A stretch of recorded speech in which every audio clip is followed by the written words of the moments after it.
Being a mom is hard. It's like really hard, like super hard. It's super duper duper hard to be a mom. I mean, it's hard to be a dad too, but let's be honest, it's kind of harder to be a mom. I'm just kidding. It's equally hard to be a mom and a dad. I'm not kidding. It's harder to be a mom.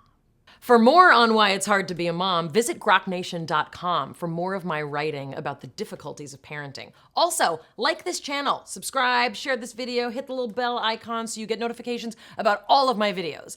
Let's get back to talking about how hard it is to be a mom and dad.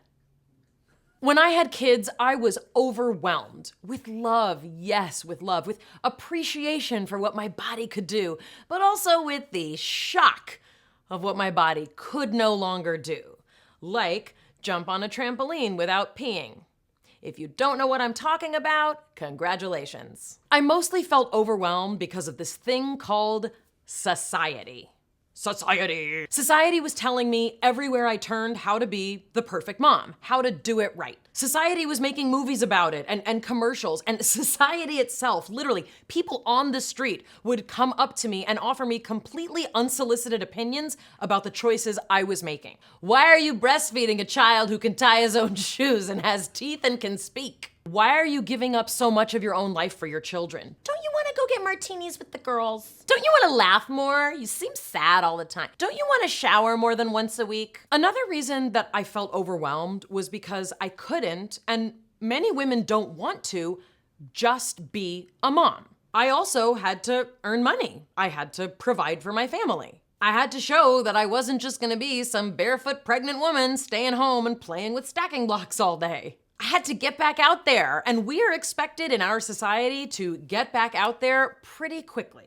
But then we're judged if we get back out there too quickly, or if we decide to wean because that's what's right for our family, or if you use daycare, that's a thing. I felt exhausted as a new mom. I felt guilty. I felt judged. I felt like I was doing it all wrong, and by the time my kids were like 3 days old, I was sure that I had already destined them to a lifetime of therapy, that because I was such a terrible parent, they wouldn't even be able to get a job to be able to afford. You get the idea. Looking back, as the now mother of an almost 10 and almost 13-year-old, I can see the places where I made leaps. I made leaps of love. I was able to make leaps of confidence. The main leap I've made, which literally has transformed my parenting and my life, is something that is free, it's available all the time, and it is infinitely abundant. What is this thing you say? Here it is breath. I know, you're thinking like, oh my God, she's such a hippie, she's such a freak. I don't want to talk about breath, she's crazy. I am a hippie, kind of a freak. I am crazy, but it's not like that. I'm gonna use science to talk about breath. The science is something that meditative practices of Eastern traditions have known about for thousands of years. Focusing on breath calms down your nervous system because it increases the amount of oxygen that gets to your brain. This lowers your blood pressure. It makes your immune system stronger. It also helps you increase your patience because it lets you operate at a lower baseline of anxiety and tension. This makes you much less likely to freak out at your children or other adults. Breath and breath awareness makes you a better human. It's science. Here's where breath helped me the most. As a new parent, people were constantly giving me suggestions when they saw that I was struggling with my kids. Be more patient. Don't get angry with your children. They're just trying to get their needs met.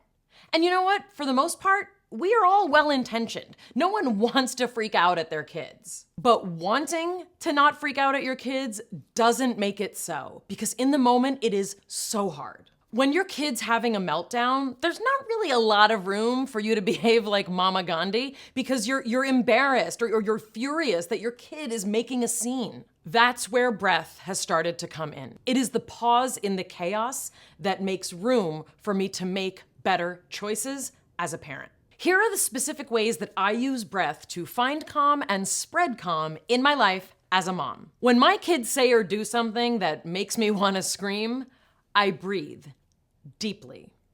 At first it felt kind of forced, but now, after 6 months of pretty consistently doing this, as soon as I hear my children starting to say something that's whiny or complainy or awful to me, it triggers my body to take a deep breath. I breathe deeply from my belly and I let it out slowly. It has become part of procedural memory that my brain can understand as helpful. Number 2, I remind myself when I need a breath break that breath is calming and grounding, and it is my center. I know it sounds new agey, but this is really about conditioning yourself to associate breath with safety and calm. Number 3, I allow myself to take mommy timeouts. I actually don't believe in giving timeouts for children, but I believe in setting aside a place for me to take a timeout. I will say, and sometimes I admit it, I will sometimes shout, "Mommy needs a break!" And I leave the room in order to breathe more freely.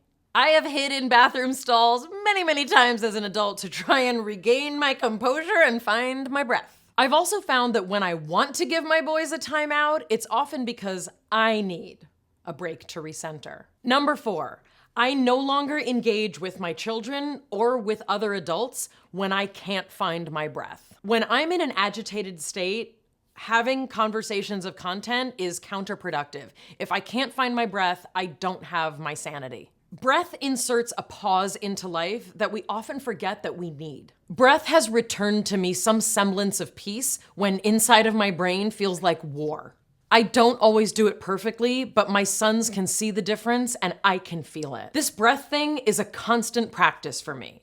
It's definitely gotten easier, but I am all of the time swayed by my emotion. So breath doesn't change me.